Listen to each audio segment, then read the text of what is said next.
email, now MySpace, and more at Facebook than anything. You're just kind of compelled to be on there because everybody's on there.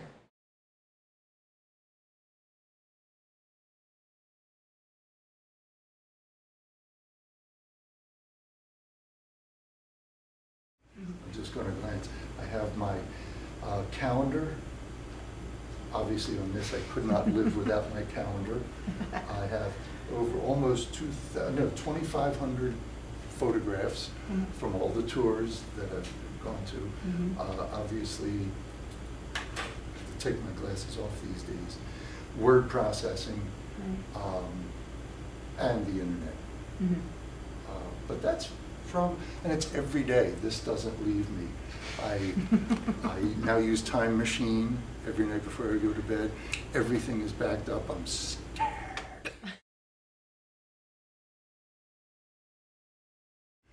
And when I arrived, the first thing I said was, I would like to buy, and I looked at the space, 10 computers and MIDI keyboards back in the day. Of course, I loaded it with the latest software, and it consistently didn't work. I used it in songwriting.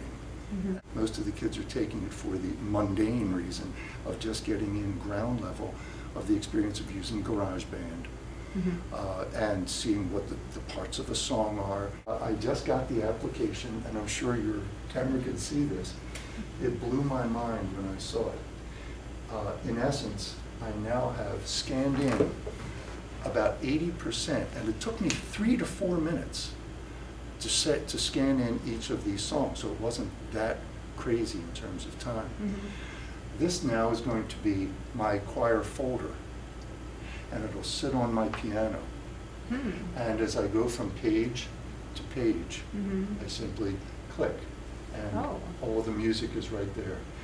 I can annotate, I can cross off, I can add graphics, I can do obviously anything I want.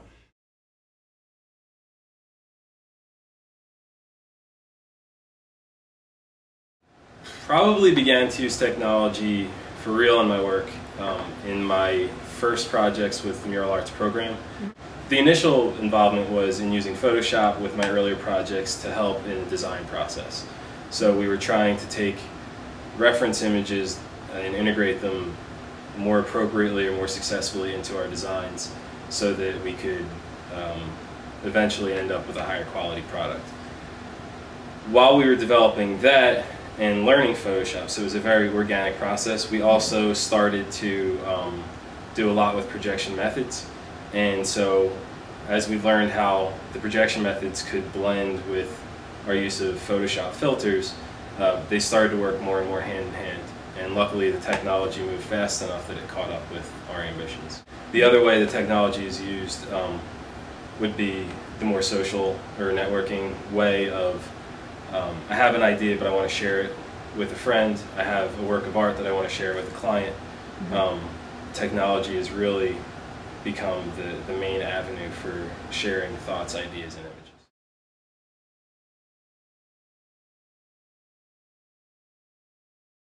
The online publishing world is pretty, you know, it's all technology driven. So, you know, my day I wake up and I go online to the submission manager and see what the submissions are. Then send acceptances and rejections through email on the submissions manager. Then we have a discussion room where if any stories are getting mixed votes, we have a discussion room where I put the story into the discussion room and then all the editors discuss it and try to come up with a decision. Then there is a blog that has an RSS feed into Smoke Long Quarterly. Through Facebook, I try to promote my own writing. So I put up where I have stories, where I have my readings, and then also part of that is supporting the other community of writers. So if I know writers, I might post comments about a story that they have up. And then also promoting Smoke Long Quarterly magazine when we have an interview.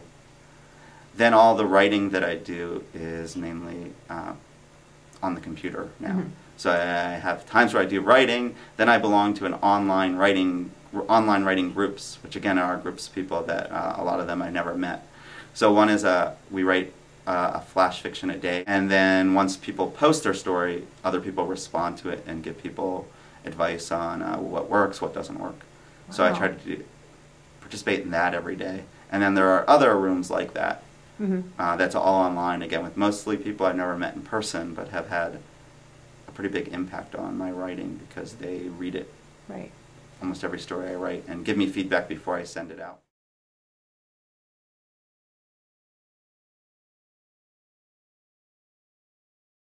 I probably first used technology when I began using the internet over 10 years ago.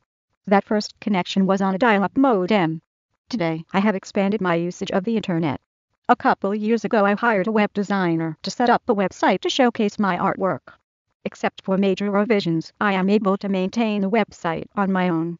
Even though I don't consider it a vehicle for selling my work, I do consider it necessary to add legitimacy to the seriousness with which I approach my art. I use several tools to either make the art or to document it. My art quilts are sewn, and thus are structured using a sewing machine. That sewing machine is computerized so that stitch length and width, needle position, and stitch type can be set and reset as needed. As part of the documentation, I use a high-pixel digital camera to photograph my work. That camera has the capability of taking and storing high-resolution images that are then manipulated using the Photoshop software.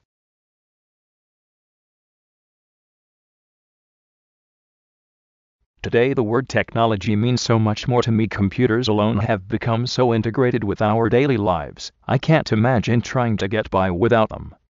Then there's the internet, which didn't even exist on any practical level when I was a kid. I got my first email address when I was in middle school, but even by the end of high school the internet was little more to me than instant messaging and map blast. And I was fine with that. But every year it gets bigger and, in my opinion, better. Aside from just being an information hub, it's become a bizarre kind of social network. The world really is at your fingertips. And as a content creator, this has endless applications, everything from finding inspiration to sharing my latest creations. It has been crucial to my development as a photographer. I learned everything I know by gathering information online, sharing my mediocre early works through Flickr and blogging, and learning what I did right or wrong by the feedback I received from others. More to the point, as a photographer, technology plays a very big role in my creative process. I use the internet to research new equipment and learn about what other photographers are doing.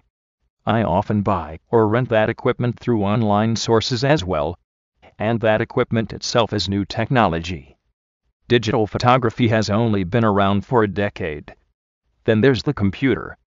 Most of what I do as a photographer happens behind the scenes. For every hour I spend taking pictures, I spend about 8 hours processing those photos on the computer, tweaking the way they look, preparing them for print, preparing them for web, etc. Going back to the internet, my website acts as my storefront. The days of placing an ad in the yellow pages are gone. These days it's all about search engine optimization, making yourself stand out on Google. Prospective clients don't pick up the phone for information anymore. They want to see your website, maybe send an email. Then there's the social side of the web. Having a business presence on Facebook and Twitter, and having a blog are crucial these days. But I have to say, it's not always about the latest and greatest. Sometimes I leave the expensive gear at home and take pictures with my Holga, a cheap plastic camera from Hong Kong, instead, or the camera on my iPhone. In most ways, yes, the iPhone is considered high technology. But as a camera, it doesn't come close to what I can do with the real thing. Still, art is not about perfection, it's about creation. And it's not the camera that takes great photos, it's the photographer. Granted, shooting weddings with an iPhone is not the best idea ever, but imagine a terrible twist of fate, where that was the only option. A good photographer would be ready for it. While I fully endorse using every bit of technology you have at your disposal, as a creative person, I believe it would be a horrible mistake to rely on that technology completely. Creation itself requires nothing more than motivation and ingenuity. Lately I've taken this quote from Chase Jarvis, a Seattle-based commercial photographer, to heart: the best camera is the one that's with you.